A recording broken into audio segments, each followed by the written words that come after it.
Khasi Students Union Nehu Unit haka arpun rek uluber arajar arpusau kala Thang ya kot Kyndon an CAA Hapoh Skul Nehu Shillong komshibenta ban penpau gijing persya gijing pentri kam ke sarkar pedeng yakni ka an ban sya ekibriu ki ban kiwei pat kiri ban wan chong shnong shagani kari India kum na Bangladesh Afghanistan bat Pakistan Hakani kesngi lawan bani snok tilang bagi Samla ki bana kathan chate lam mingi ki bopule hakani ke Skul Nehu kentup ya Nehu Assamese Student Association a Czech Nehu Students Union Naga Postgraduate Students Coordination Committee All Mizo Postgraduate Students Union Nehu Manipuri Students Union Arunachal Student Association of Nehu.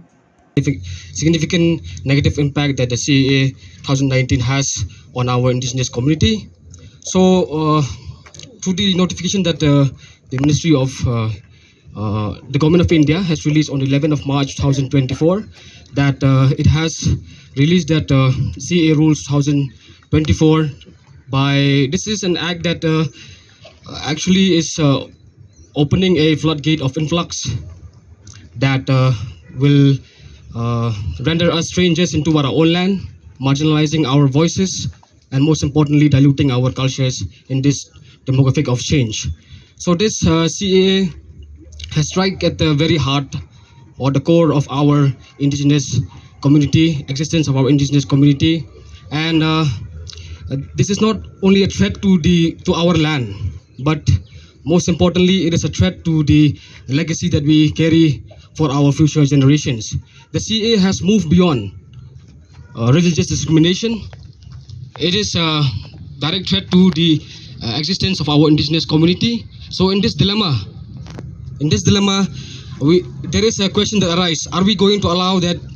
our unique tapestry of the northeastern region, the indigenous community of our northeast, will be irreversibly altered by such draconian legislation, or are we going to take a firm stand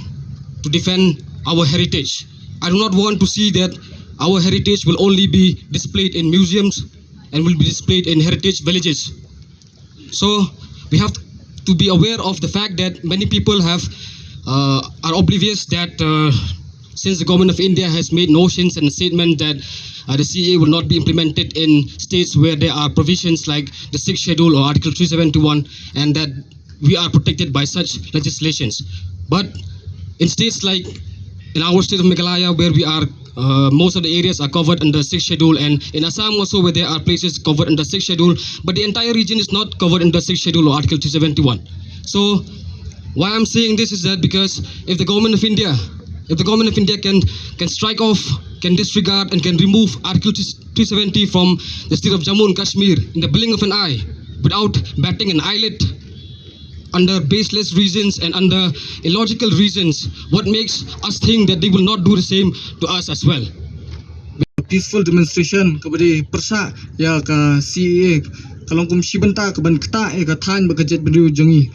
nitep watla khandai point khandai persen ka exam na kata ka CAA handai itai 0.01% ila ban kum sibenta ba kinyo busungkli kini ki mender kini ka than ka jongi. Let's say ba saya dekat rekam kini ka act ru lingba ka Assam hakaba Kyndon ka ILP lani bun ki jaka ki bomdei ya kani ka bahab Hapoh 6 schedule area kilaan busungkli lingba jungki kumunchong hi kani ka than ka jungi ki bun ki besongkli te ngangit ba lada kawan kini Kyndon mi ka jingkta hangning tai ki paradok ki parasnam ki jongi te kawiru kumunchong hakani ka juk ka bomta ni ba ki para Samla kilanang kudu ki kam ka jingyok kam kolong ka bae hadu ka takta lada wan sakini ki mender ki ba dei na kawai ka jella kanu ka jingye kanyo kanlong haka jingyok kam ka jingyok jam jengki para Samla ki jongi te kumtang yuwer ye bro phi Samla wi pi we populi hadu Skul Nehu ba ibro koi ka than ba nginya yeng teli ban persa ye kani ka CAA ba kala ban kata lada kam kata mentaru handai kala ban kata ya ka lawai ka jungi inang iba kalawai ka jungi kalanang dum kadongnya keski tagaw ngengit ba inya telis kam haganing tenti ka bamta bagenya khun persa ya iwi iba persang ban penpra penpat ya ka jet benriu ka jungi with respect to